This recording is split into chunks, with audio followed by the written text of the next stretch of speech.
મિત્રો સ્વાગત છે આપ સૌનું મારી ચેનલ પર। તો આ છે વિડીયો ધોરણ 9 બરાબર ગણિત।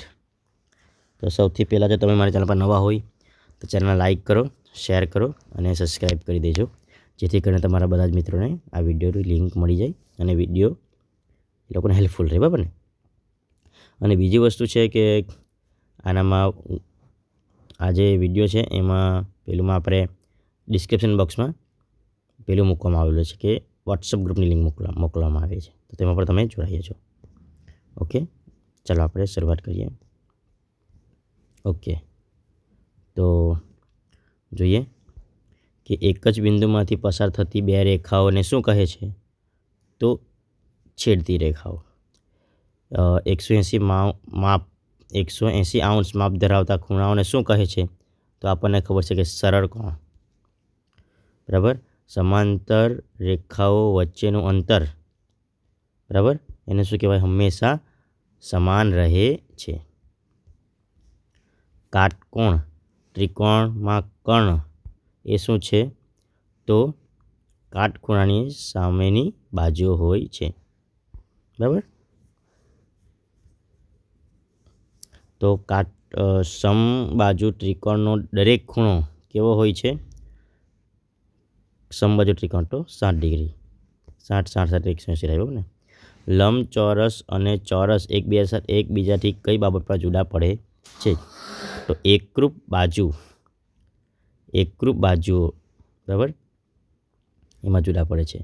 નેક્સ્ટ જોઈએ કે જો એક છેદિકા બે સમાંતર રેખાઓને છેદે તો અનુકોણની પ્રત્યેક જોડ તો સમાન હોય। જો એક છેદિકા બે સમાંતર રેખાઓને છેદે તો અંતયુગ્મ કોણની પ્રત્યેક જોડ તો સમાન હોય, બરાબર ને। પછી પરસ્પર છેદતી બે રેખાથી બનતા અભિકોણ હોય છે તો કેવા હોય છે? સમાન હોય છે। જો કોઈ રેખા પર છે, જો કોઈ કિરણ રેખા પર છે તો બનેલ બે સંલગ્ન ખૂણાઓનો સરવાળો 180 અંશ, બરાબર ને। નેક્સ્ટ જોઈએ આપણે, ઓકે, કુલ ખૂણાઓનો કુલ સરવાળો 90 અંશ હોય તો પ્રત્યેક ખૂણો શું થશે? તો લઘુકોણ, બરાબર। રેખાઓ એલ પેરેલલ એમ છે, તેને તી છેડે છે તો તેનો અનુરૂપ શું આવશે? અહીં આન્સર 75 ડિગ્રી। ત્રિકોણ એબીસીમાં માપખૂણો બી બરાબર માપખૂણો સી અને એબી બરાબર 5, બીસી બરાબર 8 સેમી હોય તો એબીસીની પરિમિતિ કેટલી હોય છે? બરાબર, તો 21 સેન્ટીમીટર। કેટલી સેન્ટીમીટર? 21। ઓકે, ત્રિકોણ એબીસી અને ત્રિકોણ પીક્યુઆરમાં એબી બરાબર પીઆર, બીસી બરાબર આરક્યુ અને માપખૂણો બી બરાબર ખૂણો આર હોય તો બરાબર આમાં કયું આન્સર આવશે? તો QPR, બરાબર। નેક્સ્ટ નંબર 5માં જોઈએ, માપખૂણો સી શોધવાનો છે મિત્રમાં, તો માપખૂણો સીનું આવશે 75। ઓકે, તમે શોધી લેજો। નંબર 6 જોઈએ, નંબર 6માં જવાબ આવશે ZYX, option number B. Okay,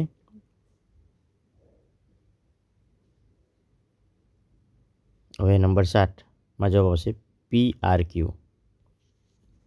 okay, હવે નંબર 8માં આપણે જોઈએ, માપખૂણો પી શોધવાનું છે તો માપખૂણો પી આવશે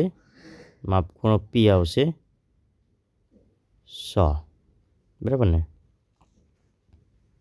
નેક્સ્ટ, ખાલી જગ્યા ત્રિકોણના ત્રણેય ખૂણા સમાન હોય છે એ તો આપણને ખબર જ છે કે સમબાજુ, કેવું? સમબાજુ, બરાબર। નંબર 10માં શું આવશે? તો સી બરાબર PQR। ચતુષ્કોણ PQRS ચોરસ છે તો જો PQ બરાબર 5 હોય તો QS બરાબર કેટલું હોય? તો 5√2। સમબાજુ ચતુષ્કોણ ABCDમાં ખૂણા બી બરાબર 180 હોય તો ADB બરાબર 40 અંશ। સમબાજુ ચતુષ્કોણના PQRSમાં વિકર્ણ PR બરાબર 8 સેમી અને વિકર્ણ QS બરાબર 6 સેમી, તો સમબાજુ ચતુષ્કોણની પરિમિતિ ખાલી જગ્યા સેમી છે, તો આન્સર આવશે 20 સેમી. બરાબર ને? ઓકે, આગળ જઈએ આપણે. જો ચતુષ્કોણનો વિકર્ણનો એકરૂપ હોય તો કાટખૂણા દુભાગે છે, તો ચતુષ્કોણ ખાલી જગ્યા છે, તો શું આવશે? લંબચોરસ. શું આવશે મિત્રો? લંબચોરસ. જે રેખાઓ આપેલી રેખાને પરસ્પર હોય છે તે પરસ્પર ખાલી જગ્યા હોય છે તો સમાંતર હોય છે. બરાબર ને? ઓકે મિત્રો, આમાં તમને હું ડાયરેક્ટ આન્સર કહી દઉં છું. નંબર 1માં આવશે માપખૂણો APSનું માપ આવશે 45 ડિગ્રી. બરાબર. આમાં જે EF છે, બરાબર ને, EF હાફ BC બરાબર BC = 2 ગુણ્યા 6.5, તો 13 એકમ આવશે. કેટલા આવશે? 13 એકમ. ઓકે. આમાં નંબર 3માં 52 એકમ. નંબર 4માં માપખૂણા B માઇનસ માપખૂણા A એટલે 40 અંશ, તો A આવશે 70, B આવશે 110, C આવશે 70 અને D આવશે 110. બરાબર ને? ઓકે. નંબર 5માં પરિમિતિ શોધવાની છે. આ નંબર 5માં એ જે પરિમિતિ છે PBQR એની પરિમિતિ આવશે 15.15 એકમ. બરાબર. નંબર 6માં ચતુષ્કોણ PQR જે છે, તો એમાં આપણે 2x 3x 4x + 6x બરાબર 360 ડિગ્રી. આવી તમે કરશો તમને આન્સર મળી જશે. આ બધા x બરાબર 360 ડિગ્રી કરશો તો આન્સર મળી જશે. બરાબર. નંબર 7માં પણ આ રીતે કરશો. 3x 6x બરાબર 180. બરાબર ને? નંબર 8માં તમારે કરવાનું છે AC અને માપખૂણો A નો દ્વિભાગે છે, તો સમાંતર બાજુ ચતુર્ભુજમાં ખૂણો C ને પણ દુભાગી કરે તે સાબિત કરવાનું છે. બરાબર ને? તો નંબર 9માં કયું ચતુષ્કોણ છે? તો તે સમાંતર બાજુ ચતુર્ભુજ છે. બરાબર. સમાંતર બાજુ ચતુર્ભુજના 2 ગુણધર્મ એટલે કયા કયા? તો સામેની બાજુઓ સમાન અને સમાંતર સામેના કોણો સમાન.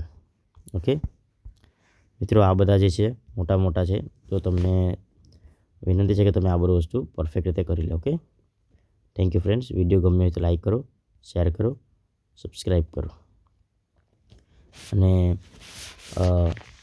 આ જે વિડીયો તમે તમારા મિત્રોને બી શેર કરો જેથી કરીને ઘણા લોકો સુધી આ વિડીયો પહોંચે. બરાબર ને?